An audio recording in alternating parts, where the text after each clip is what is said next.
السلام علیکم ورحمۃ اللہ وبرکاتہ۔ رات کا قیام اور نوافل کا اہتمام یہ نفس کو کچلنے والا عمل ہے۔ اپنے اور اللہ کے درمیان کے تعلقات کو بہتر بنا لو، اللہ ہمارے اور مخلوقات کے درمیان کے تعلقات کو بہتر بنا دیں گے۔ حضرت جی دامت برکاتہم نے بہت ہی قیمتی باتیں ارشاد فرمائی ہیں۔ آپ تمام حضرات پوری بات کو دھیان و توجہ کے ساتھ میں سنیں اور ان تمام باتوں پر عمل کرتے ہوئے نقل و حرکت کے ذریعے سے پوری امت تک پہنچائیں۔ رات کے قیام اور تہجد کا، حالانکہ رات کا قیام سب سے زیادہ دعوت کی بات کو واضح کرنے والا ہے، اور رات کا قیام سب سے زیادہ نفس کو کچلنے والا ہے۔ فرمایا اشد وطئا، سب سے زیادہ نفس کو کچلنے والا عمل وہ رات کا قیام، سب سے زیادہ نفس کو کچلنے والا عمل۔ کیونکہ آدمی جو بھی گناہ کرتا ہے وہ نفس کے تقاضے سے کرتا ہے، اور بدنام کیا ہوا ہے شیطان کو۔ گناہ کرتے ہیں نفس کے تقاضے سے، الزام دیتے ہیں شیطان کو، حالانکہ شیطان تو بیچارہ بہت ہی کمزور ہے، بیچارہ بہت ہی کمزور ہے۔ ان کید شیطان کان ضعیفا، بہت ہی کمزور ہے، عورتوں کی مان کر چلتے ہیں، حالانکہ فرمایا ان کیدکن عظیم۔ جی ہاں، جن کی حرکتیں سب سے زیادہ خطرناک اور بڑی ہیں، مدینہ مرکز بیجاپور، ان کی تو مان کر چلتے ہیں۔ اور جو شیطان جس کے بارے میں فرمایا قید شیطانی کان ضعیفا، اس پہ الزام لگا ہوا ہے بیچارے پر۔ ہاں، حالانکہ حضرت علی فرماتے تھے رضی اللہ تعالیٰ عنہ کہ اگر کوئی شخص فجر کی نماز کے بعد 10 مرتبہ سورہ اخلاص پڑھ لے، شخص فجر کی نماز کے بعد 10 مرتبہ سورہ اخلاص پڑھ لے، رات تک سارے شیاطین مل کر باوجود پوری کوشش کے اس سے کوئی گناہ نہیں کروا سکتے۔ جو صبح 10 مرتبہ سورہ اخلاص پڑھ لے، شیاطین باوجود پوری کوشش کے اس سے کوئی گناہ نہیں کروا سکتے، کیونکہ شیطان باہر کا دشمن ہے، نفس اندر کا دشمن ہے۔ لوگ اندر کے دشمن کو پالتے ہیں اور باہر کے دشمن کو الزام دیتے ہیں۔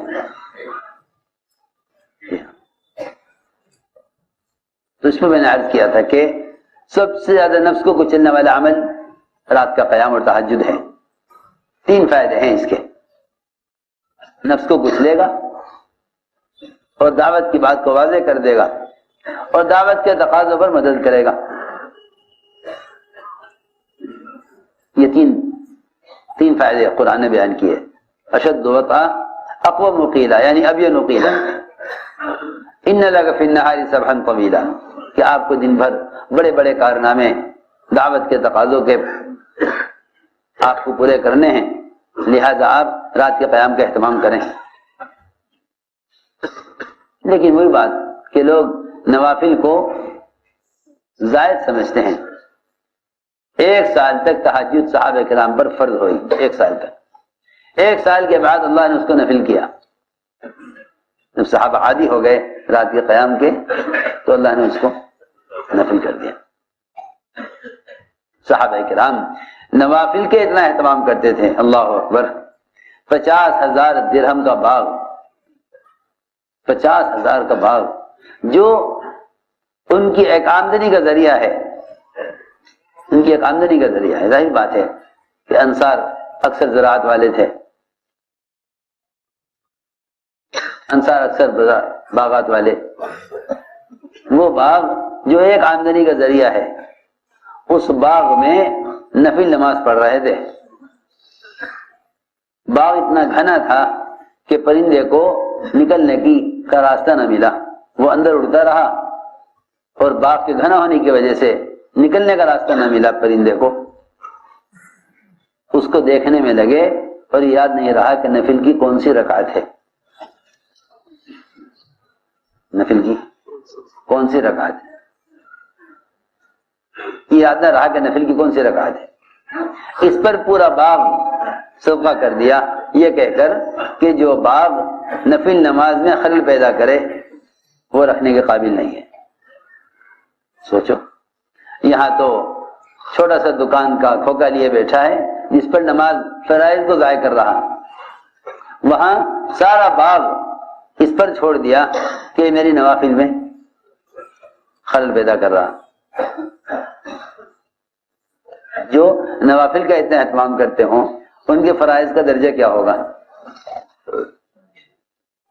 کیونکہ دوستو عزیزو، دعوت ہے اس لیے تاکہ عبادات میں کمال پیدا ہو، عبادات میں کمال پیدا ہو۔ اس لیے فرمایا کہ رات کے قیام کو اپنا معمول بنا لو۔ حضور اکرم صلی اللہ علیہ وسلم پر بیماری کے آثار تھے، صحابی نے دیکھ کر کہا آج سے بیماری آپ کے چہرے سے ظاہر ہو رہی۔ فرمایا میں نے اس بیماری کے ساتھ رات لمبی 7 سورتیں پڑھی ہیں، 7 سورتیں لمبی 7 طول پڑھی ہیں اس بیماری کے ساتھ۔ حضور اکرم صلی اللہ علیہ وسلم لمبے قیام کی وجہ سے ایک پیر اٹھاتے ایک پیر رکھتے۔ اللہ نے فرمایا طٰہٰ کہ آپ دونوں پیر جمع کر رکھیے۔ ہم نے آپ پر قرآن اسے نازل نہیں کیا کہ آپ مشقت میں پڑ جائیں، لیکن دونوں پیر آپ جمع کر رکھیے۔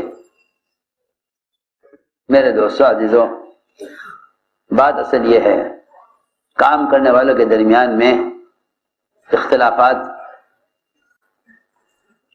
اور مشکلات جب پیدا ہوں گی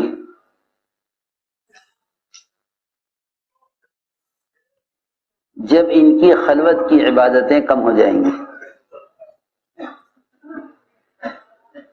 جب خلوت کی عبادتیں کم ہو جائیں گی، یہ بہت اہم بات ہے۔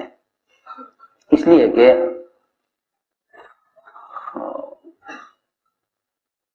ہماری جلوت اور اجتماعی تعلقات اس وقت بہتر بنیں گے جب ہماری خلوت اور اللہ کی ذات کے ساتھ تعلق بہتر ہو جائے۔ امت کے درمیان اتفاق اور محبتیں اور بہتر تعلقات جبھی ہو سکتے ہیں جب ان کی تنہائیاں اللہ کے ساتھ اچھی ہوں۔ مدینہ مرکز بیجاپور۔ ورنہ جو گناہ چھپ کر کیا جائے گا لوگ اس گناہ کرنے والے سے نفرت کریں گے اگرچہ اس کو گناہ کرتے ہوئے نہ دیکھا ہو۔ جو آدمی چھپ کر عبادت کرے گا مخلوق اس سے محبت کرے گی اگرچہ انہوں نے اس کو عبادت کرتے ہوئے نہ دیکھا ہو۔ یہ نظام اللہ کا ہے، کیونکہ جس سے اللہ تعالی محبت کرتے ہیں اس کی محبوبیت کا آسمانوں میں اعلان کر کے دنیا کے میں لوگوں کے دلوں میں اس کی محبت اتار دیتے ہیں۔ لوگ ان کو دیکھے بغیر ان سے محبت کرتے ہیں، لوگ انہیں دیکھے بغیر ان سے محبت کرتے ہیں، لوگ ان کو دیکھے بغیر ان سے محبت کرتے ہیں۔ اسی لیے فرمایا کہ جو آدمی دنیا میں یہ دیکھنا چاہے کہ اس کا اللہ کے یہاں کیا مقام ہے، لوگ کہتے ہیں وہ تو قیامت ہی پتہ چلے گا۔ نہیں، قیامت تو بہت دور ہے۔ کوئی آدمی اگر دنیا میں اپنی زندگی میں یہ جاننا چاہے کہ اس کا اللہ کے یہاں کیا درجہ ہے تو وہ دیکھ لے کہ اس کا مخلوق میں کیا درجہ ہے، دیکھ لے کہ اس کا مخلوق میں کیا درجہ ہے، وہ دیکھ لے اس کا مخلوق میں کیا درجہ ہے۔ اگر اللہ کی مخلوق اس سے محبت کرتی ہے تو پھر یقینی بات ہے کہ وہ اللہ کے یہاں محبوب ہے، وہ اللہ کے یہاں محبوب ہے۔ اس لیے کہ جو اللہ کا محبوب ہوتا ہے اللہ اس کی مقبولیت کو آسمانوں سے اعلان کر کے زمین میں اتار دیتے ہیں، اس کی مقبولیت کو زمین میں اتار دیتے ہیں۔ اس حدیث میں ہے یوضع له القبول فی الارض، کہ اس کے لیے قبولیت آسمان سے زمین پر اتار دی جاتی ہے۔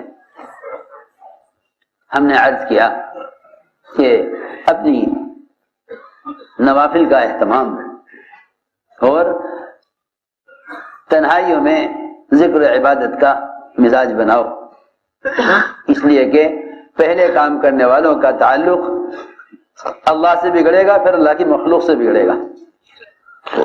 اسی لیے فرمایا کہ جو اپنے اللہ کے درمیان کے تعلقات کو بہتر بنا لے، اللہ اور اس کے مخلوق کے درمیان کے تعلقات کو بہتر بنا دیتے ہیں۔